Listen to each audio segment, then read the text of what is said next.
Big Boss Kannada season 11ರ grand opening ಇದೇ September 29ರಂದು ಆಗಿತ್ತು. ಇದರ ನಡುವೆ ಕಲರ್ಸ್ ಕನ್ನಡ ಬಿಗ್ ಬಾಸ್ ಸ್ಪರ್ಧಿಗಳ ಹೆಸರನ್ನ ರಿವೀಲ್ ಮಾಡಿತ್ತು. ಈಗಾಗಲೇ ಕಿರುತೆರೆಯ ನಟಿ ಗೌತಮಿ ಜಾಧವ್ ಮತ್ತು ಲಾಯರ್ ಜಗದೀಶ್ ಹೆಸರನ್ನ ರಿವೀಲ್ ಮಾಡಿತ್ತು. ಈ ಹಿಂದೆ ಸೆಪ್ಟೆಂಬರ್ 28ರಂದು ಕೆಲವು ಸ್ಪರ್ಧಿಗಳ ಹೆಸರನ್ನ ರಿವೀಲ್ ಮಾಡುವುದಾಗಿ ಕಲರ್ಸ್ ಕನ್ನಡ ವಾಹಿನಿ ತಿಳಿಸಿತ್ತು.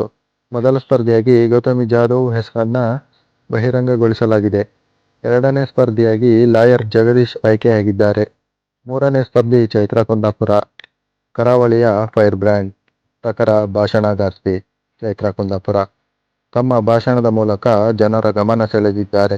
ಇವರ ಉದ್ಯೋಗ ಮತ್ತು ಶಿಕ್ಷಣ ಹಿನ್ನೆಲೆ ನೋಡುವುದಾದರೆ ಉದಯವಾಣಿ ಪತ್ರಿಕೆಯಲ್ಲಿ ಉಪಸಂಪಾದಕಿಯಾಗಿಯೂ ಕೆಲಕಾಲ ಕೆಲಸ ಮಾಡಿದ್ದಾರೆ. ಅಲ್ಲದೆ ಹಲವಾರು ವಿವಾದಗಳ ಮೂಲಕ ಸದಾ ಸುದ್ದಿಯಲ್ಲಿರುತ್ತಿದ್ದರು. ಹೆಚ್ಚಾಗಿ ತಮ್ಮ ಭಾಷಣಗಳ ಮೂಲಕ ಯುವಜನತೆಗೆ ಅರಿವು ಮೂಡಿಸುವ ಕೆಲಸ ಮಾಡುತ್ತಿದ್ದರು. ಇವರ ಭಾಷಣಗಳ ವಿಡಿಯೋಗಳು ಸೋಷಿಯಲ್ ಮೀಡಿಯಾದಲ್ಲಿ ಸಂಚಲನ ಸೃಷ್ಟಿಸಿದ್ದವು. ಕುಂದಾಪುರ ತೆಕ್ಕಟ್ಟೆಯಲ್ಲಿ ಪಿಯುಸಿವರೆಗೆ ವ್ಯಾಸಂಗ ಮಾಡಿದ ಚೈತ್ರಾ ಕೊಣಾಜೆಯಲ್ಲಿ ಪದವಿ ಪೂರ್ಣಗೊಳಿಸಿದ್ದಾರೆ. ಮಂಗಳೂರು ವಿಶ್ವವಿದ್ಯಾಲಯದಿಂದ ಪದವಿ ಪಡೆದಿದ್ದಾರೆ.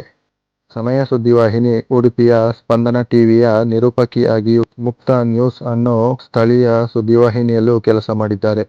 ಸದ್ಯ ಬಿಗ್ ಬಾಸ್ ಕನ್ನಡ ಸೀಸನ್ 11ರ ಸ್ಪರ್ಧಿಯಾಗಿ ದೊಡ್ಮನೆ ಪ್ರವೇಶ ಮಾಡಲಿದ್ದಾರೆ.